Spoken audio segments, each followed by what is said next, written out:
আসসালামু আলাইকুম প্রিয় শিক্ষার্থী বন্ধুরা, আজকে আমাদের রোগী সাবেরা এসছে। খুব খারাপ অবস্থা।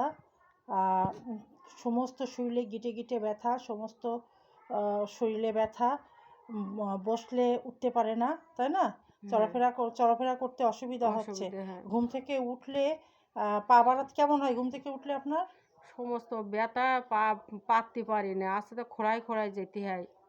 খুব খারাপ অবস্থা। হ্যাঁ, খুব খারাপ অবস্থা। আচ্ছা, তা এটা অ্যালোপ্যাথি ডাক্তারও তো দেখাইছেন?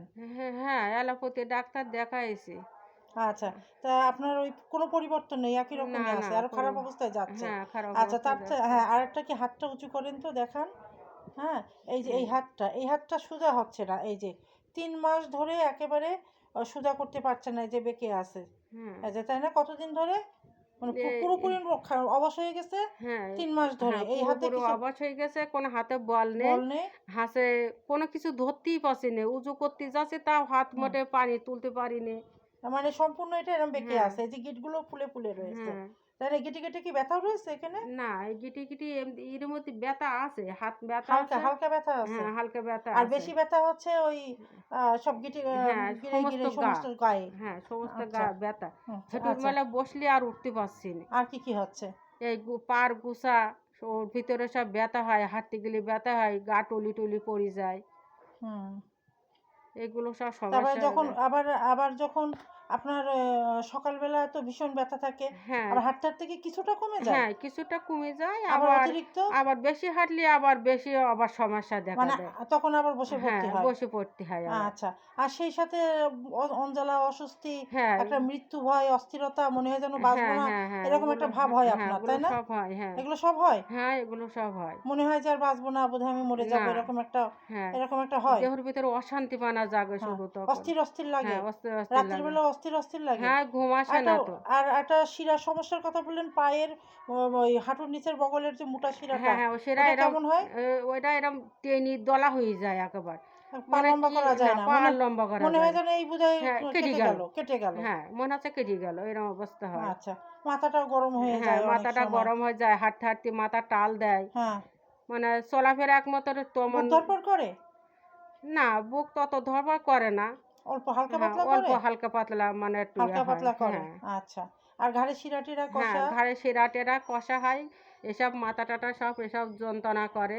আচ্ছা। ঘাড়ে শিরা কষে। মাথা ভার-টার হয়ে হ্যাঁ, থাকে? মাথা ভার হয়।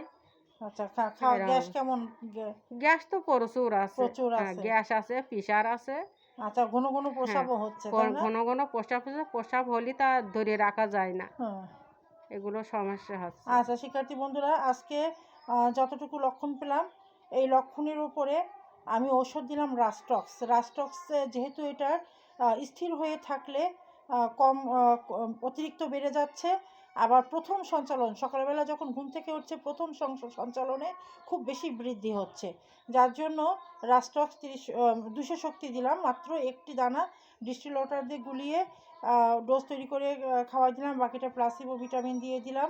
আর হাতে রাখলাম আর্সেনিক অ্যালবাম বা কোষ্টিকাম, এই ওষুধ দুটো আসতে পারে পরপর যে কোনো সময়। আর অপেক্ষা করে দেখব যে এই লক্ষণগুলো দূর হয়ে যাওয়ার পরে জীবনী শক্তি তার মানে কোন ধরনের লক্ষণটা ফুটিয়ে তোলে, এবং সেই লক্ষণটার যে লক্ষণগুলো যেই দিকে নিয়ে যায় সেই ওষুধটাই দেবো। আশা করি আর্সেনিক কিংবা কোষ্টিকাম এইগুলোর ক্ষেত্রেও আমি পাবো ইনশাল্লাহ।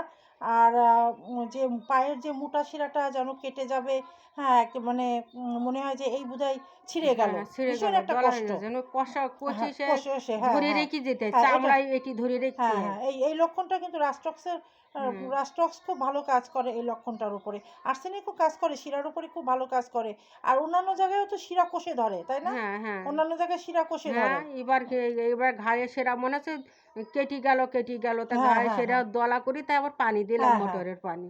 আচ্ছা, দিলে এই তা যে একটুখানি হ্যাঁ, সেরে গেল। যেহেতু আমাদের এলাকাটা মাটিতে পানিতে খুব আর্সেনিক বিষ আছে। হ্যাঁ, সবাই প্রত্যেকে কোনো না কোনোভাবে আর্সেনিক বিষগ্রস্ত থাকে। যেহেতু শিরার সমস্যাগুলো খুব বেশি, আশা করি পরবর্তীতে আর্সেনিক অ্যালবাম দিলে অন্যান্য জায়গায় যে শিরার দলা হয়ে যাচ্ছে, কষে ধরছে, ওই হাঁটুর নিচে শিরাটা বাদে অন্যান্য যে সমস্ত শিরাগুলো সমস্যা হচ্ছে, আশা করি পরবর্তীতে আর্সেনিক অ্যালবাম দিলে ওর ভালো রেজাল্ট পাওয়া যাবে।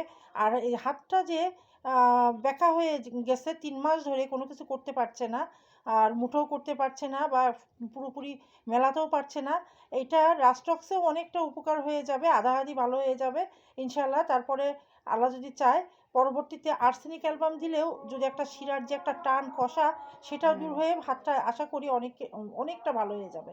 তার পরবর্তীতে যদি কোষ্ঠিকাম ব্যবহার করি, কোষ্ঠিকামের মানসিক লক্ষণও আছে। হ্যাঁ, বেশ মানুষ দরদি ইনি, খুব ভালো, নরম এবং মানুষের পাশে থাকে। পরবর্তীতে একটা কোষ্ঠিকামের ক্ষেত্রেও আসতে পারে। যাই হোক, সমস্ত লক্ষণ ভিত্তিক যখন যেটা ফুটে উঠবে সেভাবে ওষুধ দিয়ে আশা করি হাতটা পুরোপুরি ঠিক হয়ে যাবে। তার সাথে সাথে আনুষঙ্গিক যে সমস্ত লক্ষণগুলো আছে সেগুলো আল্লাহর রহমতে দূরীভূত হয়ে যাবে। যাই হোক, আজকে এই পর্যন্তই। পরবর্তীতে ফলো আপ দেখাবো কি হয়। অনেকেরই এই এই এই সমস্যার অনেকেরই এর চেয়ে তো খারাপ অবস্থা, আল্লাহর রহমতে হাত পুরোপুরি আল্লাহ ভালো করে দিয়েছে হোমিওপ্যাথিক ওষুধে। যেটা অ্যালোপ্যাথিকে সম্ভব নয়, সেটা হোমিওপ্যাথিতে ইনশাল্লাহ সম্ভব, যদি লক্ষণভিত্তিক সঠিক ঔষধটা নির্বাচন করা যায় আর সেটা সঠিকভাবে প্রয়োগ করা যায়। ওষুধের মান যদি ভালো হয়, আর প্রয়োগ যেটা সূক্ষ্ম মাত্রায় ওষুধ দিতে হবে, যে বৃহৎ মাত্রায় ওষুধ দিলে হবে না। ওষুধটা খুব সূক্ষ্মভাবে দিলে, যেহেতু জীবনী শক্তি সূক্ষ্ম, আবার রোগ শক্তিটাও হচ্ছে সূক্ষ্ম, সেখানে আমাদের ওষুধ শক্তিটাও সূক্ষ্ম করতে হবে, সূক্ষ্ম দিয়ে সূক্ষ্মকে প্রতিহত করতে হবে। আর ইনশাল্লাহ এইভাবে চিকিৎসা করলে রুগী দ্রুত সুস্থ হয়ে উঠবে। আজকে এই পর্যন্ত। আল্লাহ হাফেজ।